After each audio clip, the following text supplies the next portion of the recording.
आगामी विधानसभा निवडणुकीच्या अनुषंगाने भारत निवडणूक आयोगाकडून मतदार याद्यांचा संक्षिप्त पुनरीक्षण कार्यक्रम जाहीर करण्यात आला आहे। या अनुषंगाने 27 ऑगस्ट 2024 रोजी अंतिम मतदार यादी प्रसिद्ध होणार आहे।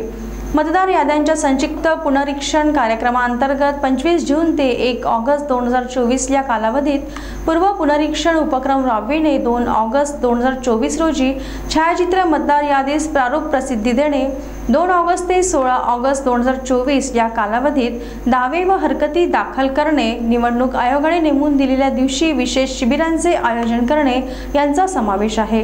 तसेच 26 ऑगस्ट 2024 पर्यंत प्राप्त दावे व हरकती निकाली काढणे, मतदार यादी दोषरहित ठेवण्याकरिता आवश्यक बाबींची तपासणी करणे आणि अंतिम प्रकाशनासाठी निवडणूक आयोगाची परवानगी घेणे, तसेच माहिती अद्ययावत करून मतदार यादीची छपाई करणे प्रस्तावित आहे। 27 ऑगस्ट 2024 रोजी मतदार यादी अंतिमरित्या प्रसिद्ध करण्यात येणार आहे।